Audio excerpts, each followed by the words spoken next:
Sveiki, esu humanitarinių mokslų daktaras Andrius Martinkus.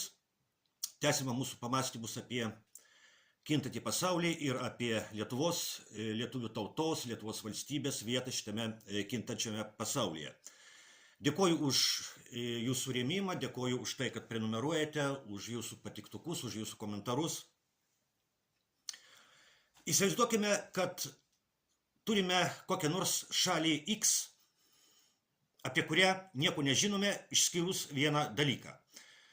Žinome, kad per tam tikrą laikotarpį šios šalies gyventojų skaičius sumažėjo 1/3. Kokia mintis mums pirmiausiai ateitų į galvą? Turbūt mes pagalvotume, kad šiai šaliai atsitiko kažkas labai negero. Mes turbūt pagalvotume, kad šitą šalį ištiko kažkokia nelaimė. Nes istorijoje yra taip, kad vienoje arba kitoje šalyje žmonių skaičius ženkliai mažėja tada, kai šalį ištinka kažkokia nelaimė. Žmonių skaičiaus šalyje mažėjimas niekada nebuvo tos šalies klestėjimo požymis. Žmonijos istorijoje žmonių skaičiaus šalyje mažėjimas visada buvo nuosmukio, nykimo ir degradavimo požymis. Kokiosgi žmonijos istorijoje yra tos nelaimės, kurios ištinka šalis ir lemia tai, kad tose šalyse ženkliai mažėja gyventojų skaičius. Gerai žinomas nuo seno maldavimas, nuo bado, maro, ugnies ir karo gelbėk mus viešpatie. Ir iš tikrųjų žmonijos istorijoje gyventojų skaičiaus vienoje arba kitoje šalyje ženklų sumažėjimą lemia karai, mirtinų lygų epidemijos, badas. Štai tik keli pavyzdžiai. 14 amžiaus viduryje Europoje siautėjo maro epidemija, vadinamoji juodoji mirtis. Ir 1/3 Europos gyventojų išmirė. Kai kuriuose vietose pusė gyventojų mirė nuo maro. Lietuvoje ši nelaimė irgi buvo gerai žinoma.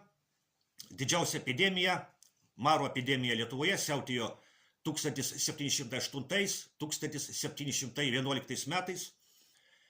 Irgi išmirė apie 1/3 Lietuvos gyventojų, kai kuriuose vietose pusė. Ši epidemija siautėjo ir Prūsijoje. Labai nukentėjo mažoji Lietuva. Būtent po šios maro epidemijos sustiprėjo mažosios Lietuvos germanizacija, kai į ištuštėjusius lietuvių kaimus buvo atkeliami vokiečių valstiečiai. 19 amžiaus viduryje Airijoje siautėjo badas, vadinamasis didysis badas arba kitaip bulvių badas. Badas sukėlė bulvių nederlius kelis metus iš eilės, bet tai nebuvo vienintelė bado priežastis, buvo ir politinė bado priežastis. Tai buvo tikėjimo laisvosios rinkos ideologija aukso amžius, o laisvosios rinkos ideologija skelbia, kad vyriausybė turi kuo mažiau kištis į ekonomiką. Viską neva sutvarko laisvosios rinkos nematoma ranka. Ir Britanijos vyriausybė per daug nesikišo į ekonomiką ir nepadėjo Airijos žmonėms tiek, kiek galėjo iš tikrųjų padėti. Ir nuo bado Airijoje tuo metu mirė 1 milijonas gyventojų. Dar apie 1 milijonas buvo priversti emigruoti. Airija ir dabar jaučia to bado padarinius. Šiandien Airijoje gyvena mažiau žmonių, negu gyveno prieš tą badą. Prieš badą Airijoje gyveno apie 8 milijonai žmonių, dabar berods 4 milijonai. Pagaliau karas yra trečioji nelaimė, kuri istorijoje ženkliai mažina šalių gyventojų skaičių. 1940 metais, prieš karui ateinant į Lietuvą, dabartinėje Lietuvos teritorijoje gyveno 2 930 000 žmonių. Po karo prireikė net 20 metų, kad dabartinėje Lietuvos teritorijoje gyventojų skaičius pasiektų prieškario lygį. Tai atsitiko maždaug 1965 metais. Na ir po to gyventojų skaičius Lietuvoje nuolat augo, 25 metus iš eilės. Ir į savo nepriklausomybę Lietuva įžengė turėdama 3 milijonus 700 tūkstančių žmonių. Taigi, istoriškai žiūrint, ženklus gyventojų skaičiaus vienoje arba kitoje šalyje sumažėjimas liudija, kad šalį ištiko kažkokia nelaimė.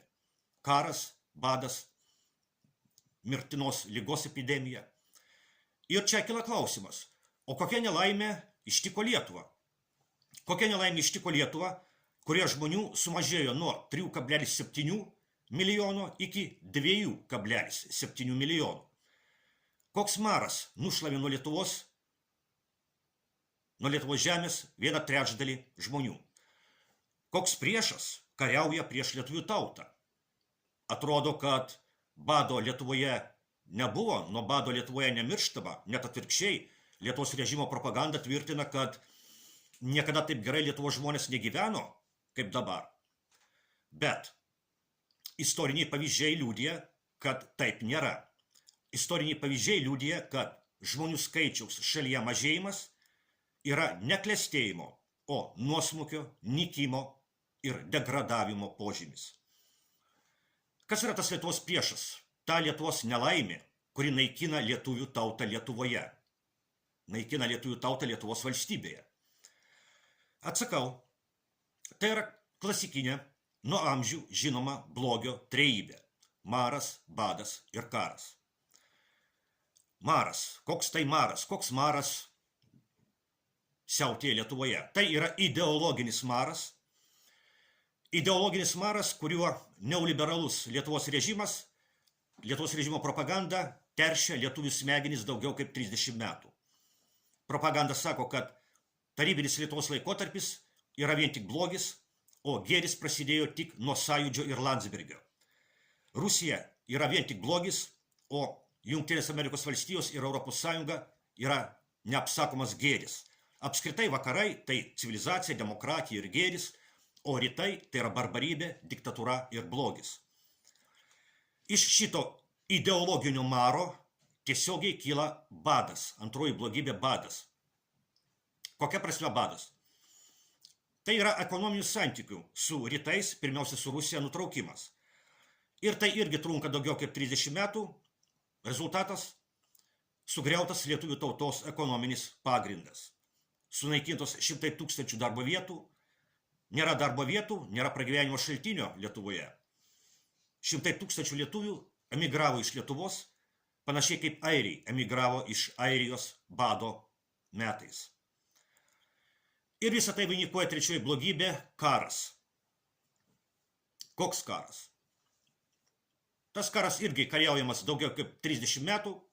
Tai yra karas su istorinė atmintimi, karas su tarybiniu paveldu, su paminklais tarybiniams kariams, su paminklais tarybinio laikotarpio lietuvių rašytojams.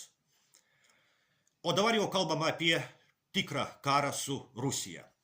Režimo propaganda sako, kad dabar su Rusija už mus kariauja Ukraina, bet tik kol kas. O po to gal reikės ir pačiai Lietuvai įsijungti. Ir kariauti už tai, kad toliau tvarkingai mirti savo žemėje.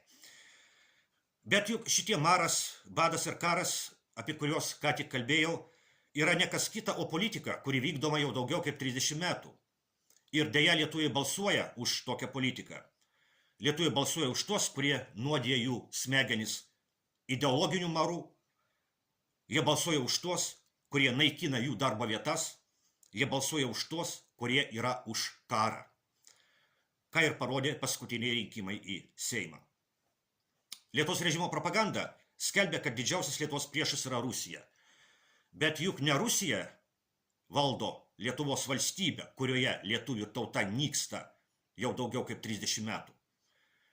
Tai kasgi yra didžiausias lietuvių tautos priešas? Ar tik ne pats Lietuvos režimas, kuriam rūpi ne lietuvių tautos gerovė ir ateitis, o tai, kaip labiau pakenkti Rusijai ir įsiteikti savo globaliems šeimininkams, globalistams. Deja, prezidento ir Seimo rinkimų rezultatai liudija, kad dauguma Lietuvos žmonių dar nepribrendo suvokti, kas yra jų tikrasis priešas. turėkime vilties, kad ateis laikas, kai jie tai suvoks. Taigi, šiam kartui tiek ir prašau atkreipti dėmesį į informaciją, kuri yra po šiuo vaizdo įrašu, kuriama yra partija, Eduardas Vaitkus ir jo šalininkai, kuria naują partiją, naują politinę jėgą ir tam, kad ją sukurti, reikia 2000 steigėjų, o pradžiai reikia 250 aktyvių steigėjų, kurie kiekvienas po to atvestų dar po 10 žmonių.